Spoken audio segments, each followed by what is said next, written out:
जय हिंद साथियों, डॉक्टर संग्राम पाटिल बात कर रहा हूँ।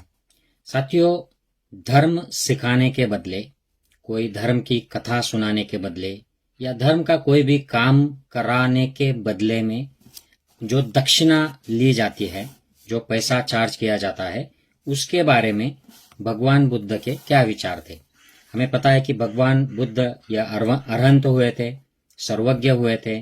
उन्होंने लोगों को धर्म का ज्ञान बांटा था और कहा था कि एस धम्मो सनातनो, यही सनातन धर्म है। और फिर उन्होंने सारे वर्ण के, जाति के, लिंग के लोगों को ये सुनाया था, पढ़ाया था, और वो 1000 साल तक लगभग चलते रहा। और उसके बाद में धीरे धीरे ये शिक्षा कम होती गई। उसके पहले और उसके बाद में भी धर्म के नाम पर काफी सारे गैरवर्तन चलते थे। धर्म के नाम पर पैसा लिया जाता था, वही प्रथा मौजूद थी। तो एक जो सुत्त है भगवान बुद्ध के वाणी का, उसे कहते हैं सुंदरिक भारद्वाज सुत्त। तो यह सुंदरिक भारद्वाज ये एक ब्राह्मण कुल में पैदा हुआ एक पुरुष होता है। ब्राह्मण अवस्था को पहुंचा नहीं है, लेकिन ये जन्म से खुद को ब्राह्मण कहता है। जैसे आज जो लोग ब्राह्मण खुद को कहते हैं, वो जन्म से है, वो कोई मुक्त हुए लोग नहीं है अध्यात्म के क्षेत्र में। तो उस वक्त बुद्ध के पहले ऐसे ही चलन चला आ रहा था काफी सारी सदियों से। हालांकि ब्राह्मण का मतलब हुआ करता था कि जो लोग मुक्त हुए, सर्वज्ञ हुए, ज्ञानी हुए, बुद्ध हुए, अरहंत हुए। लेकिन धीरे धीरे यह प्रथा भ्रष्ट हो गई और बुद्ध जब आए उस वक्त यही प्रथा चलती थी कि ब्राह्मण का लड़का या लड़की ब्राह्मण हो, शूद्र के घर शूद्र जन्म ले। तो उस वक्त ये जो सुंदरिक भारद्वाज था, ये भगवान बुद्ध से इसने उपदेश सुना, उसकी आंखें खुल गई और उसे पता चल गया कि मैं तो सिर्फ जन्म से ब्राह्मण घर में पैदा हुआ हूँ, लेकिन भगवान जो है ये खुद प्रत्यक्ष ब्राह्मण है। तो वो कहता है ब्रह्मा ही सखी, आप साक्षात ब्रह्मा हो। और आगे जाकर वो बड़ा कृतज्ञ होकर उनको भोजन अर्पण करता है और उनसे विनती करता है कि भगवान प्लीज मेरा हव्य ग्रहण करे। तो भगवान उसे उत्तर देते हैं और कहते हैं कि गाथा विगित में अभोजनीय। बड़ी इंपॉर्टेंट बात कहते हैं वे कि मैंने जो गाथा सुनाई है, धर्म की जो बातें तुमको सुनाई है, जैसे आज हमारे यहाँ पर ऐसे हफ्ता हफ्ता भर के गाथा कथा सुनाने के प्रोग्राम्स लगते हैं, तो उसी तरह वो अपने धर्म का ज्ञान दे रहे थे। वो कहते हैं कि ये इसके बदले में मैं भोजन इस तरह से लेना अग्राह्य है, ये धर्म के खिलाफ है, ये धर्म इसकी अनुमति नहीं देता है। आगे वो कहते हैं कि हे ब्राह्मण, सम्यकदर्शी ज्ञानियों का यह धर्म नहीं है।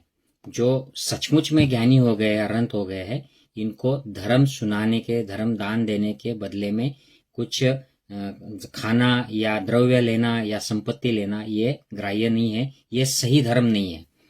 आगे कहते हैं कि गाथाओं के गायन से प्राप्त भोजन बुद्ध स्वीकार नहीं करते, और हे ब्राह्मण, यही धार्मिक रीति है। तो साथियों, हम देखते हैं कि लोग छोटे मोटे धर्म के नाम पर काम करते हैं और उसके बदले में दक्षिणा ले लेते हैं बहुत बड़ी। आजकल तो ऑनलाइन भी शुरू हो गया है और यहाँ पर प्रदेश में भी ये सारा माहौल चलता है। जो एनआरआई लोग आते हैं उनमें भी ये दक्षिणा देना और बड़ी धर्म के बदले में बड़ी फी ली जाती है। बड़े बड़े गुरु बाबा सारे ये धर्म के बदले में फी लेते हैं और कुछ कुछ जगह पर तो कंपलसरी देना पड़ता है। आप काफी सारे मंदिरों में जाओ, वहां पर तो आपको फोर्स किया जाता है कि यहाँ पे कुछ डालिए, ये प्रसाद लीजिए, कंपलसरी कर देते हैं। मैंने तो ऐसे कुछ मंदिर देखे, खुद एक्सपीरियंस किया कि मैंने प्रसाद खरीदने के लिए ना की तो मुझे गाली गलौज की गई। कन्याकुमारी के मंदिर में कुछ ऐसे पंडे पुरोहित के यंगस्टर लड़के थे, उन्होंने मुझे गाली दी। तो ये हम देखते हैं कि कोई कथा सुनाता है, उसके बदले में उसको हजारों या कभी कभी तो लाखों रुपए भी आजकल लोग लेने लग गए हैं। और कुछ ऐसे बाबा है कि वो उस पर गर्व करते हैं कि हम इतना चार्ज करते हैं, उसको सिवा हम नहीं आएंगे, हमारा ही मंच लगाएंगे, हमको ऐसी साउंड सिस्टम चाहिए, ऐसा ही लाउड स्पीकर चाहिए और ऐसी लाइटिंग चाहिए, हमारे सामने इस तरीके के औरत यहाँ बैठेंगी, मर्द यहाँ बैठेंगे, इस तरीके का उनका एक माहौल जमा करते हैं और काफी सारा पैसा उससे लुटते हैं और काफी और चीजें भी करते हैं। तो यहाँ पर भगवान बुद्ध इस सुत्त में बताते हैं कि गीत गाकर भोजन प्राप्त करना धर्म के विरुद्ध बात है। सस्वर न भी हो, अगर आपका स्वर अच्छा ना भी हो तो भी धर्म सिखाकर बदले में उसकी कीमत लेना, चाहे वो भोजन के रूप में हो या और किसी रूप में, यह अनुचित है। इससे धर्म का व्यवसाय हो जाता है और धर्म को व्यवसाय बना देना यह धर्म का अवमूल्यन करना है। और इसी बात को उन्होंने संक्षिप्त में कहा था पाली लैंग्वेज में, धम्मेन वणिचरे, मतलब धर्म का कहीं व्यवसाय न बना देना।